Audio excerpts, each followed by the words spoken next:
أو سيدا عوسكي أو كله شمع أنت هيرلوس تنتي داش ويد أفتي جو أنا وحجاري تنتي ذي إنا حيرو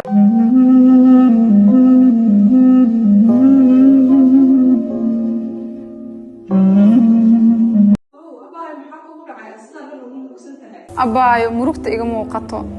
إني جبك أدريمايو تنتي ذي بحي أضاذني سي سايد وليبو سحد داف سيدا عوسكي عمل أيو أو سيدا عوسكي أو كله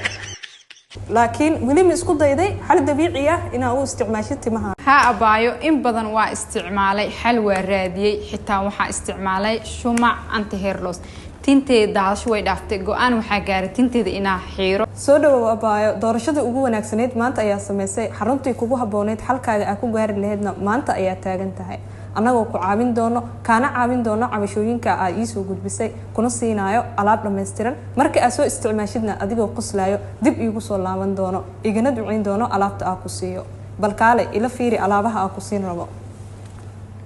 waa shaamboogi timaha aad ku dhaqan lahayd conditionka maskiga timaha oo isticmaal leh cooska camal iiga daadanayo laakiin maskigan marka isticmaashid timahaaga wuxuu isku bedeli doonaan kuwa mar walba bilicdooda dadka soo jiito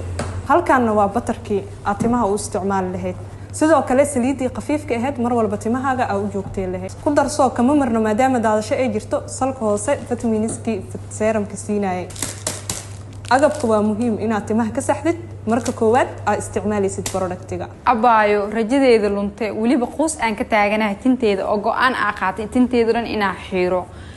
إنتان كلمة يعاوناي ها أبايو سد كان أكو سيو وسد كريان كاسو أسبوع كوبات كاجا جوجين دونا هذا الشدا تمها سدا إيش يكتي سدا عسكو كلا ودادنا يبحثوا بدلين دونان تم قروح بدن سدا كلا هذا الشلهين مدة أسبوعه sidoo kale bisha koowaad ay isticmaashid sadkan waxa ka heli doontaa natiijo la taaban kan wuxuu soo nooleyn doonaa rajadaada sidoo kale wuxuu ku soo celin doonaa timahaagii hore aad jecleed qoostii aad ka taagnay timahaagana dib u noolee xarunta MBZ organic product waxay kaga duwan tahay xarumaha kale ayadoo ku siin doonto jadwal dhameystiran kaana sixi doonto agabkaaga iyo sidoo kale timahaaga sida u xanaaleyn lahayd kusoo dhawow mar kale insha Allah waxa ku rajeynayaa natiijo wanaagsan iyo sidoo kale adigoo faraxsan inaad nagu soo laabato